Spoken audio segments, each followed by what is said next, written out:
5 കോടി രൂപ കോഴ ആവശ്യപ്പെട്ട സംഭവത്തിൽ MK രാഘവന്റെ മൊഴി ഇന്ന് രേഖപ്പെടുത്തും.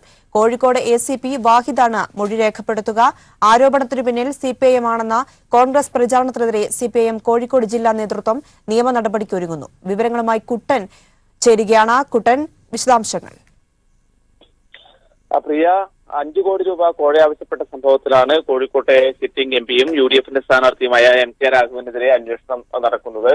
ഈ അന്വേഷണത്തിന്റെ ഭാഗമായി രാഘവനിൽ നിന്നും മൊഴി സ്വീകരിക്കുന്നതിന് വേണ്ടി, രാഘവനെ ചോദ്യം ചെയ്യുന്നതിന് വേണ്ടി കഴിഞ്ഞ ദിവസം തന്നെ ഹാജരാവാൻ വേണ്ടി പോലീസ് അന്വേഷണ സംഘം ആവശ്യപ്പെട്ടിരുന്നു. എന്നാൽ 2 ദിവസമായിട്ട് MK രാഘവൻ ഈ ആവശ്യത്തോട് പോസിറ്റീവായി പ്രതികരിച്ചിട്ടില്ല. ആ ഒരു സാഹചര്യത്തിലാണ് ഇന്നലെ നിർബന്ധമായും ഹാജരാകണമെന്ന് ആവശ്യപ്പെട്ടുകൊണ്ട് കമ്മീഷണർ തന്നെ രാഘവനെ നോട്ടീസ് നൽകിയിരിക്കുന്നത്.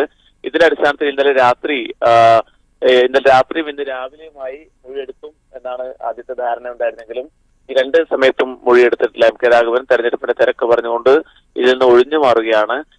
അതുകൊണ്ട് തന്നെ ഇന്ന് ഏതെങ്കിലും ഒരു സമയത്ത് നിർബന്ധമായും മൊഴി എടുക്കുമെന്ന് തന്നെയാണ് ഇപ്പോൾ അന്വേഷണ സംഘം അറിയിച്ചിരിക്കുന്നത്. അതുപോലെ തന്നെ ഈ വിഷയവുമായി ബന്ധപ്പെട്ട് MK രാഘവൻ നേരത്തെ ഉന്നയിച്ചത്, MK രാഘവനും കോൺഗ്രസ് നേതൃത്വവും ഉന്നയിച്ചിരിക്കുന്നത് CPIM-നെതിരെയുള്ള ഗുരുതരമായ ആരോപണങ്ങളാണ്. CPIM മാഫിയയുമായി ചേർന്നുകൊണ്ട് ഈ വാർത്തക്ക് പിന്നിൽ അങ്ങനെ ഒരു ഗൂഢാലോചന നടന്നു എന്ന ആരോപണം ഉന്നയിച്ചിരുന്നു. ഈ ഒരു ആരോപണം തെളിയിക്കുന്നതിന് വേണ്ടി CPIM ജില്ലാ സെക്രട്ടറി P. മോഹൻ മാസ്റ്റർ ഉൾപ്പെട്ട നേതാക്കൾ MK രാഘവനെ വെല്ലുവിളിക്കുകയും ചെയ്തു. എന്നാൽ 2 ദിവസമായിട്ടും അത്തരമൊരു വിശദീകരണം രാഘവന്റെ ഭാഗത്തുനിന്ന് വരാത്ത സാഹചര്യത്തിൽ അദ്ദേഹത്തിനെതിരെ നിയമ നടപടി സ്വീകരിക്കാൻ ഇപ്പോൾ CPIM ജില്ലാ നേതൃത്വവും തീരുമാനിച്ചിട്ടുണ്ട്. കുട്ടൻ, ഈ ഒരു വിഷയവുമായി ബന്ധപ്പെട്ട് ഈ ഒരു വാർത്ത പുറത്തു വന്നതിന് പിന്നാലെ ഇതിനെതിരെ വ്യക്തമായ ഒരു മറുപടി പറയാനോ അല്ലെങ്കിൽ ഈ ഒരു ആരോപണം തെറ്റാണ് അല്ലെങ്കിൽ ഇത് അടിസ്ഥാനമില്ലാത്തതാണ് എന്ന് MK രാഘവനും കോൺഗ്രസും അടിക്കടി പറയുന്നുണ്ടെങ്കിലും വ്യക്തമായ ഒരു വിശദീകരണമോ അല്ലെങ്കിൽ ഇത് എന്താണ് വസ്തുത എന്ന് പറയാനോ അവർക്ക് ഇതുവരെ സാധിച്ചിട്ടില്ല. തെരഞ്ഞെടുപ്പ് അടുത്തിരിക്കുന്ന ഒരു സമയം, എന്തായാലും ലോക്സഭാ തെരഞ്ഞെടുപ്പിന്റെ ഈ ഒരു വേളയിൽ ഇത്തരത്തിലൊരു ആരോപണവും ദൃശ്യങ്ങൾ ഉൾപ്പെടെ പുറത്തു വന്നിരിക്കുന്ന ഒരു സാഹചര്യം ഇത് കോൺഗ്രസിനെ എത്രത്തോളം പ്രതിസന്ധിയിലാക്കിയിരിക്കുകയാണ്? കോഴിക്കോട്ട് മാത്രമല്ല സംസ്ഥാനമെമ്പാടും കോൺഗ്രസിനെയും UDFനെയും വലിയ രീതിയിൽ ഒരു കുഴപ്പത്തിലാക്കിയിരിക്കുകയാണ്, വലിയ പ്രതിരോധത്തിലാക്കിയിരിക്കുകയാണ്. കാരണം തെരഞ്ഞെടുപ്പിന്റെ പ്രചാരണത്തിന്റെ പ്രധാനപ്പെട്ട സമയത്താണ്, രാഹുൽ ഗാന്ധി ഉൾപ്പെടെ വയനാട്ടിൽ മത്സരിക്കാൻ വരുന്ന ഒരു സമയത്താണ് കോൺഗ്രസിന്റെ പ്രധാനപ്പെട്ട നേതാവിനെതിരെ കോഴിക്കോട്ടെ സിറ്റിംഗ് MP, ജനകീയൻ എന്നൊക്കെ പേര് പുറമെ പരാമർശിക്കപ്പെടുന്ന MK രാഘവനെതിരെ അദ്ദേഹത്തിന്റെ കോഴ വിവാദം പുറത്തു വന്നിരിക്കുന്നത്. അപ്പോൾ ഈ കാണുന്ന ആളല്ല, മറുഭാഗത്ത് വലിയ സാമ്പത്തിക ആരോപണങ്ങൾ ഇദ്ദേഹത്തിനെതിരെ ഉണ്ട് എന്നുള്ള വിവരങ്ങൾ ഓരോ ദിവസങ്ങളായി പുറത്തു വരുന്ന ഒരു സാഹചര്യമുണ്ട്. ഈ ഒരു ഘട്ടത്തിൽ കോൺഗ്രസ് വലിയ രീതിയിൽ പ്രതിരോധത്തിലായിരിക്കുകയാണ്.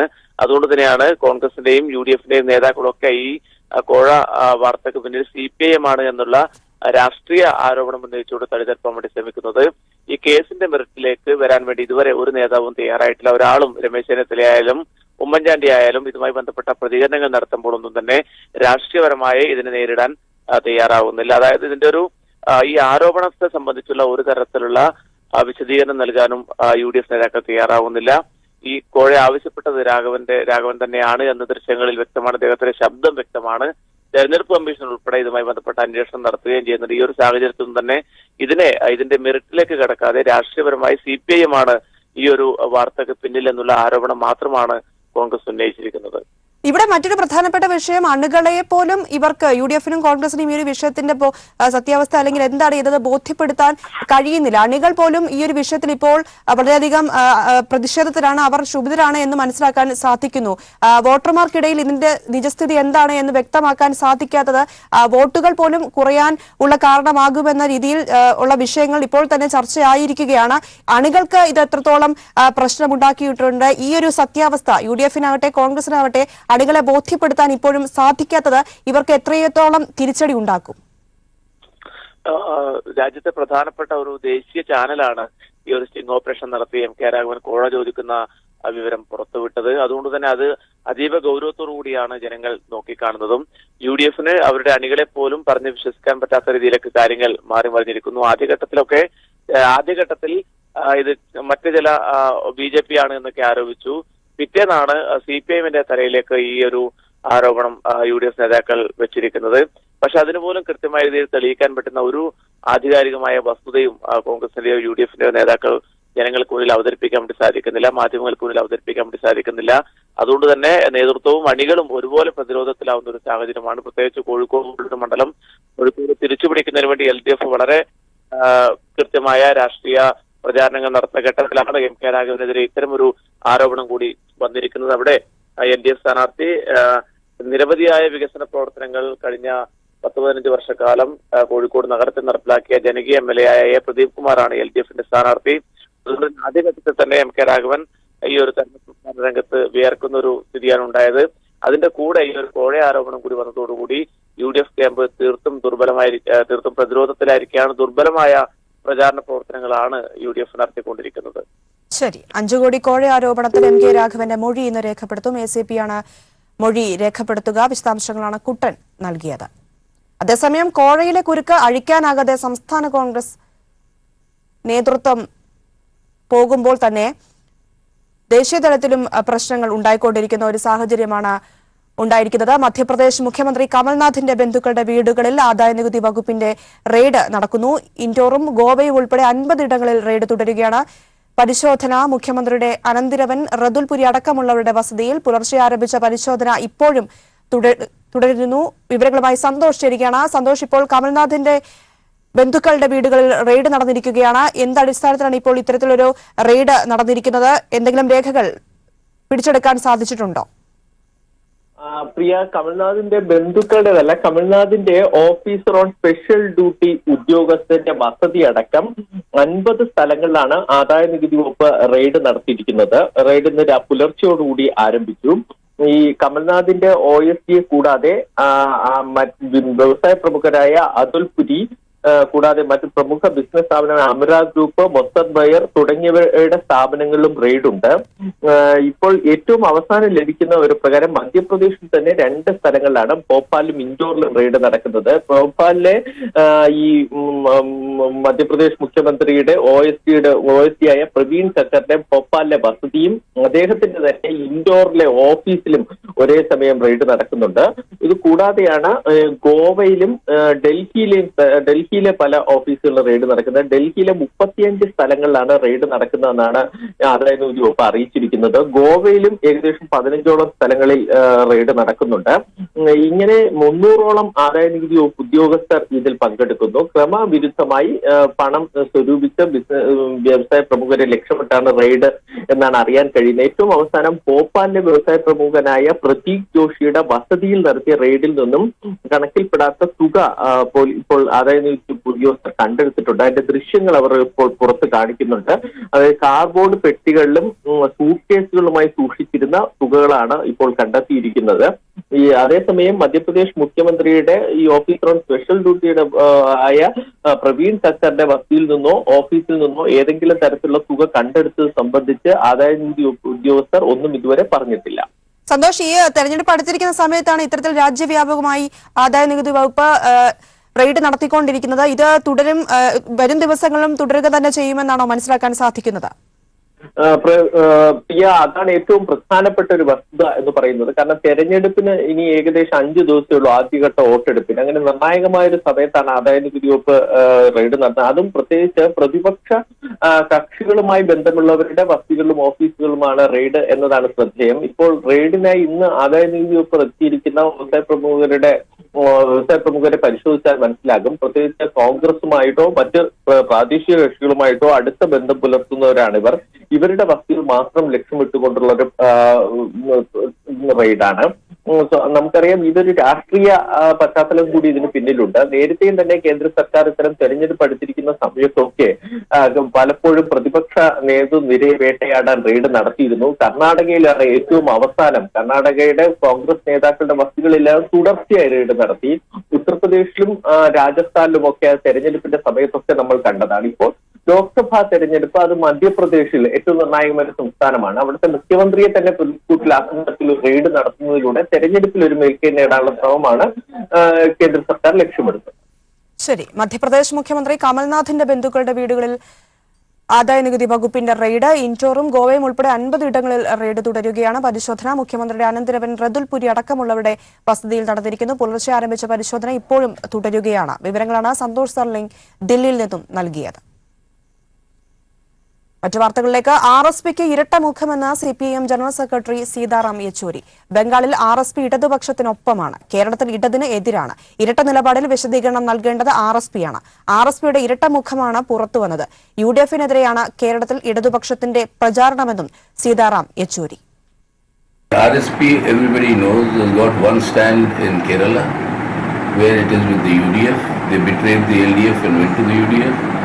And in Bengal, they are with the left front. So there they are with the left, here they are against the left. Now this is the dichotomy that they have to explain. And since they are part of the UDF, my attack was concentrated on the UDF. But as far as the RSP is concerned, they double rule, one in Bengal and one in Kerala. That is very, very clearly exposed. അമ്മയുടെ കാമുകന്റെ ക്രൂരമർദ്ദനത്തിനിരയായി മരണപ്പെട്ട 7 വയസ്സുകാരന്റെ മൃതദേഹം സംസ്കരിച്ചു. വൻ ജനാവലിയുടെ സാന്നിധ്യത്തിലായിരുന്നു തൊടുപുഴയ്ക്കടുത്ത ഉടുമ്പന്നൂരിൽ സംസ്കാരം നടന്നത്. നീറിക്കഴിഞ്ഞ 10 നാളുകൾക്ക് ശേഷം മരണത്തിന് കീഴടങ്ങിയ 7 വയസ്സുകാരന് നാടിന്റെ അന്ത്യാഞ്ജലി. കോലഞ്ചേരി മെഡിക്കൽ കോളേജിലെ ഇൻക്വസ്റ്റിനും കോട്ടയം മെഡിക്കൽ കോളേജിലെ പോസ്റ്റ്മോർട്ടത്തിനും ശേഷം ശനിയാഴ്ച രാത്രി 8:40 അമ്മയുടെ വീടായ ഉടുമ്പന്നൂർ മഞ്ചിക്കലിലെത്തിച്ചത്. തുടർന്ന് അല്പസമയം പൊതുദർശനം. അധ്യാപകർ ഉൾപ്പെടെ നിരവധി പേർ അന്തിമോപചാരം അർപ്പിച്ചു. സംഭവത്തിന്റെ ഞെട്ടൽ വിട്ടുമാറിയിട്ടില്ല നാട്ടുകാർക്ക്. യഥാർത്ഥത്തിൽ ഉടുമ്പന്നൂർ ഗ്രാമത്തെയാകെ കണ്ണീരിലാഴ്ത്തിയ ഒരു വലിയ സംഭവമാണ് സംഭവിച്ചിട്ടുള്ളത്. ഇതൊരിടത്തും സംഭവിക്കാൻ പാടില്ലാത്തതാണ്. ഒരു മനുഷ്യന് എത്രമാത്രം ക്രൂരമാകാൻ കഴിയുമെന്നുള്ളതിൻ്റെ ഒരു ഉദാഹരണമായിട്ട് ഇപ്പോൾ സംഭവം നിന്നുകൊണ്ടിരിക്കുകയാണ്. അക്ഷരാർത്ഥത്തിൽ ഈ നാടാകെ ആ കുട്ടിയുടെ ദുരിതത്തെ ഓർത്ത് വിലപിക്കുന്ന ഒരു സാഹചര്യമാണ് ഇവിടെ ഉള്ളത്. അതിനിപ്പോൾ ഇളയ കുട്ടിയെ കൂടി ഉപദ്രവിച്ചായിട്ട് വാർത്ത പുറത്തു വരുന്നുണ്ട്. കർശനമായ നിയമ നടപടികൾ അതിന്റെ ഭാഗത്തുണ്ടാവണമെന്ന് തന്നെയാണ് ഞങ്ങളുടെ നിലപാട്. കുട്ടിയുടെ മരണത്തിനിടയാക്കിയത് തലക്കേറ്റ ഗുരുതര പരിക്കാണെന്ന് പോസ്റ്റ്മോർട്ടത്തിൽ വ്യക്തമായിരുന്നു. പ്രതി അരുണാനന്ദിനെതിരെ പോലീസ് കൊലക്കുറ്റം ചുമത്തിയിട്ടുണ്ട്. ഇയാൾ മുട്ടം സബ് ജയിലിൽ റിമാൻഡിലാണ്. News bureau, Idukki.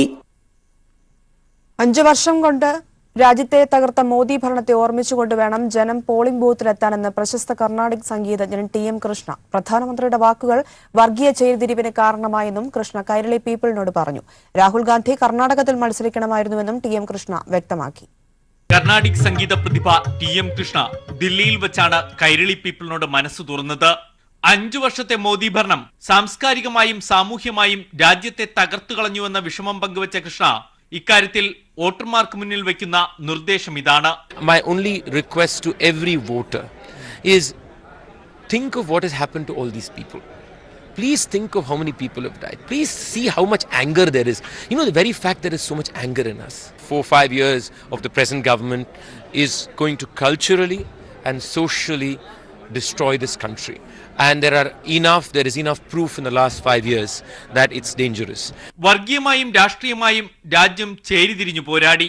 പ്രധാനമന്ത്രിയുടെ വാക്കുകൾ ഇതിനൊക്കെ പ്രേരണയായെന്നും കൃഷ്ണ വിമർശിച്ചു.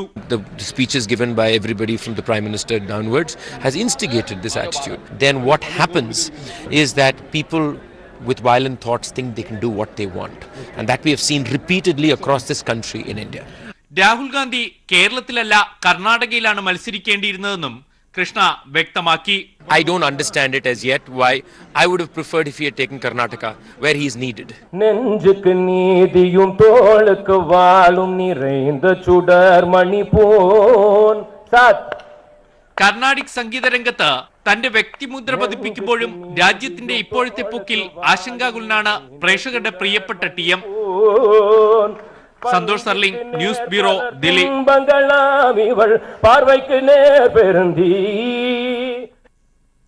ഇടത് സ്ഥാനാർത്ഥികളുടെ വിജയത്തിനായി തീരദേശ ജനത ഒറ്റക്കെട്ടായി രംഗത്തിറങ്ങുമെന്ന് പ്രഖ്യാപിച്ച് കൊച്ചിയിൽ തീരദേശ സംഗമം സംഘടിപ്പിച്ചു. വൈപ്പിനിൽ നടന്ന സംഗമത്തിൽ ആയിരങ്ങളാണ് പങ്കെടുത്തത്. CPIM സംസ്ഥാന സെക്രട്ടറി കോടിയേരി ബാലകൃഷ്ണൻ തീരദേശ സംഗമം ഉദ്ഘാടനം ചെയ്തു. തീരദേശ മേഖലയ്ക്കായി ഇടത് സർക്കാർ 2000 കോടി രൂപയാണ് അനുവദിച്ചതെന്ന് കോടിയേരി പറഞ്ഞു. 2021 മുഴുവൻ മത്സ്യത്തൊഴിലാളികൾക്കും വീട് നിർമ്മിച്ചു നൽകും. ഭവനരഹിതരില്ലാത്ത തീരദേശമാണ് ഇടതു സർക്കാർ ലക്ഷ്യമിടുന്നത്. എന്നാൽ ഇത്തരത്തിലുള്ള നേട്ടങ്ങൾ ചർച്ചയാക്കാതിരിക്കാനുള്ള ശ്രമം ചിലർ നടത്തുന്നുണ്ട്. അതിന്റെ ഭാഗമായാണ് പ്രളയം സംബന്ധിച്ച അമിക്കസ് ക്യൂറിയുടെ റിപ്പോർട്ട് ചർച്ചയാക്കുന്നത്. വസ്തുതകളുമായി ബന്ധമില്ലാത്ത ഈ റിപ്പോർട്ട് ഹൈക്കോടതി പരിഗണിക്കും മുൻപ് പരസ്യപ്പെടുത്തിയത് ദുരൂഹമാണെന്നും കോടിയേരി പറഞ്ഞു. വസ്തുതകളുമായി യാതൊരു ബന്ധവും ഈ റിപ്പോർട്ടിനില്ല. ആ റിപ്പോർട്ട് ഹൈക്കോടതി പരിശോധിക്കുമ്പോൾ ഗവൺമെന്റിന്റെ അഭിപ്രായം ഹൈക്കോടതിയിലാണ് പറയുക. എന്നിട്ട് ഹൈക്കോടതി ഇത് സംബന്ധിച്ച് അന്തിമമായി പറയുന്നതിന് മുമ്പ് ഹൈക്കോടതിയുടെ തീരുമാനമാണെന്നുള്ള നിലയിൽ ഈ റിപ്പോർട്ട് ചർച്ചാ വിഷയമാക്കുന്നത് രാഷ്ട്രീയ ഉദ്ദേശത്തോടു കൂടിയാണ്. എറണാകുളത്തെ ഇടത് സ്ഥാനാർത്ഥി പി രാജീവിന്റെ തെരഞ്ഞെടുപ്പ് പ്രചരണാർത്ഥം വൈപ്പിനിൽ സംഘടിപ്പിച്ച തീരദേശ സംഗമത്തിൽ എസ് ശർമ്മ MLA അധ്യക്ഷനായിരുന്നു. മന്ത്രി മേഴ്സിക്കുട്ടിയമ്മ, MLA-മാർ, മറ്റ് LDF നേതാക്കൾ എന്നിവരും സംഗമത്തിൽ പങ്കെടുത്തു. News bureau, Kochi. ഇടതുമുന്നണിക്കെതിരെ വീണ്ടും UDF-ന്റെ വ്യാജ പ്രചാരണം. പാലക്കാട് മണ്ഡലത്തിലെ തെരഞ്ഞെടുപ്പ് പ്രചാരണത്തിനിടെ വാഹനവ്യൂഹത്തിൽ നിന്ന് വടിവാൾ വീണുവെന്നായിരുന്നു പ്രചാരണം. പ്രചാരണ വാഹനവ്യൂഹത്തോടൊപ്പം അണിനിരുന്ന കർഷകനായ ഷാജി ഹുസൈന്റെ കയ്യിലുണ്ടായിരുന്ന കാർഷിക ആവശ്യങ്ങൾക്ക് ഉപയോഗിക്കുന്ന വെട്ടുകത്തിയെയാണ് വടിവാളായി ചിത്രീകരിച്ചത്. വ്യാജ പ്രചാരണം നടത്തുന്നത് രാഷ്ട്രീയ പാപ്പരത്തമെന്ന് CPIM.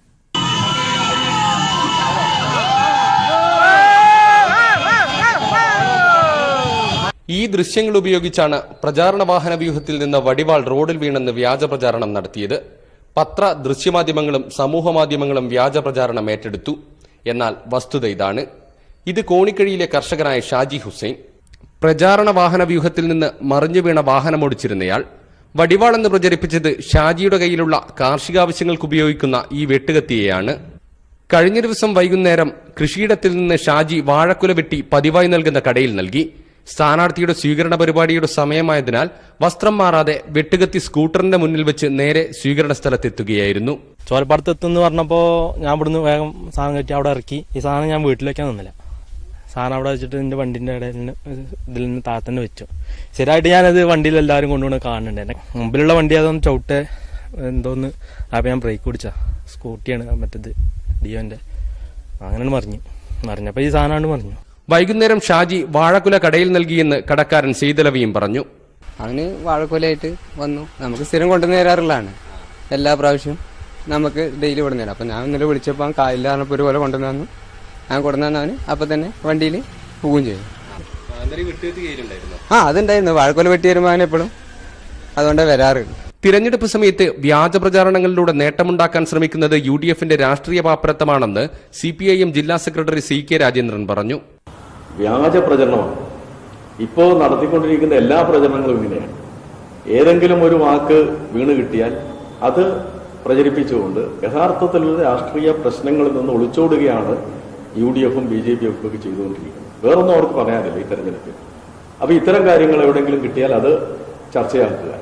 അപ്പൊ ജനങ്ങളുടെ ശ്രദ്ധ അതിലേക്ക് കൊണ്ടുവരിക. വ്യാജ പ്രചാരണത്തിന് പിന്നാലെ കോൺഗ്രസ് നേതൃത്വം SP-ക്ക് പരാതി നൽകി. എന്നാൽ പ്രാഥമിക അന്വേഷണത്തിൽ പരാതിയിൽ കഴമ്പില്ലെന്നാണ് പോലീസിന്റെ കണ്ടെത്തൽ. News bureau, Palakkad. പത്തനംതിട്ടയിലെ ഇടതുമുന്നണി സ്ഥാനാർത്ഥിയായ വീണ ജോർജിന്റെ അപരസ്ഥാനാർത്ഥിക്ക് പിന്നിൽ BJP നേതൃത്വം എന്നതിന് വ്യക്തമായ തെളിവുകൾ പുറത്ത്. പ്രത്യക്ഷത്തിൽ BJP-യുമായി യാതൊരു ബന്ധവുമില്ല എന്ന് തോന്നിപ്പിക്കുന്ന രീതിയിലായിരുന്നു അപരസ്ഥാനാർത്ഥിയായ കരുനാഗപ്പള്ളി സ്വദേശി വീണ V നാമനിർദ്ദേശ പത്രിക സമർപ്പിച്ചത്. പത്തനംതിട്ട ലോക്സഭാ മണ്ഡലത്തിൽ ഇടതുമുന്നണി സ്ഥാനാർത്ഥിയായ വീണ ജോർജിന്റെ അപരയായി വ്യാഴാഴ്ചയാണ് കരുനാഗപ്പള്ളി സ്വദേശി വീണ V എന്ന യുവതി നോമിനേഷൻ നൽകിയത്. പ്രത്യക്ഷത്തിൽ BJP-യുമായോ മറ്റു പാർട്ടികളുമായോ യാതൊരു ബന്ധവും ഇല്ല എന്ന രീതിയിലാണ് ഇവർ നോമിനേഷൻ സമർപ്പിക്കാനായി എത്തിയത്. ഈ സമയം ജയശങ്കർ എന്നയാൾ മാത്രമായിരുന്നു ഇവർക്ക് ഒപ്പമുണ്ടായിരുന്നത്. എന്നാൽ തിരുവല്ല സ്വദേശിയായ ജയശങ്കർ RSS ദേശീയ നേതൃത്വവുമായി അടുത്ത ബന്ധം പുലർത്തുന്ന വ്യക്തിയാണ്. കേരളത്തിന്റെ സംഘടനാ ചുമതലയുള്ള BJP ദേശീയ സെക്രട്ടറി BL സന്തോഷിന്റെ കേരളത്തിലെ പ്രവർത്തനങ്ങൾ ഏകോപിപ്പിക്കുന്നത് ജയശങ്കറാണ്.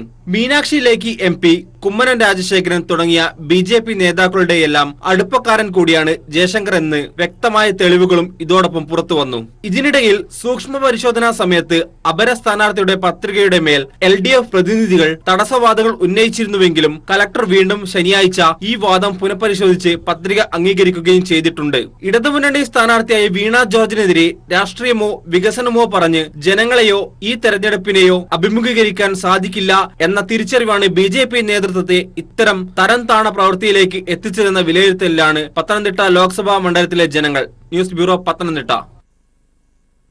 പൊന്നാനിയിൽ തെരഞ്ഞെടുപ്പ് പ്രചാരണം ആവേശകരമായി പുരോഗമിക്കുന്നു. LDF സ്വതന്ത്ര സ്ഥാനാർത്ഥി PV അൻവറിന് താനൂർ മണ്ഡലത്തിലും ഹൃദ്യമായ വരവേൽപ്പ്. UDF സ്ഥാനാർത്ഥി ET മുഹമ്മദ് ബഷീർ തിരൂരങ്ങാടിയിലും NDA സ്ഥാനാർത്ഥി VT രമ തിരൂരിലും പര്യടനം നടത്തി.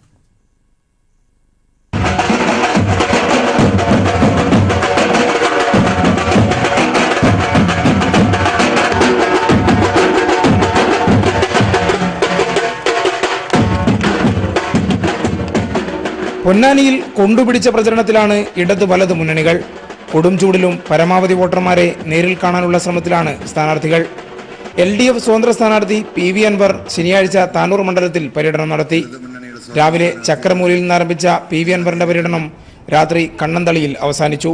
പ്രചരണത്തിന്റെ ആവേശം നിങ്ങളെ നേരിൽ കാണുന്നുണ്ടല്ലോ. നല്ല ആവേശത്തിൽ മുന്നോട്ട് പോയിക്കൊണ്ടിരിക്കുകയാണ്. അടിസ്ഥാനപരമായ ചർച്ച വികസനം തന്നെയാണ്. പിന്നെ ഇവിടെ ഇവർ നടത്തിക്കൊണ്ടിരിക്കുന്ന ലീഗ് നടത്തിക്കൊണ്ടിരിക്കുന്ന വർഗീയതയും, ഈ രണ്ട് കാര്യമാണ് ഈ പാർലമെന്റ് മണ്ഡലത്തിലെ ചർച്ച. പൊന്നാനിയിലെ LDF പ്രചരണത്തിനായി CPIM പൊളിറ്റ് ബ്യൂറോ അംഗം S രാമേന്ദ്രൻപിള്ളയും മണ്ഡലത്തിലെത്തി. UDF സ്ഥാനാർത്ഥി ET മുഹമ്മദ് ബഷീറിന്റെ മൂന്നാം ഘട്ട പര്യടനത്തിന് തിരൂരങ്ങാടി മണ്ഡലത്തിൽ തുടക്കമായി. വെന്നിയൂരിൽ പാണക്കാട് റഷീദ് അലി ശിഹാബ് തങ്ങൾ പ്രചാരണം ഉദ്ഘാടനം ചെയ്തു. എടരിക്കോട് പഞ്ചായത്തിലെ പുതുപ്പറമ്പിലാണ് പര്യടനം അവസാനിച്ചത്.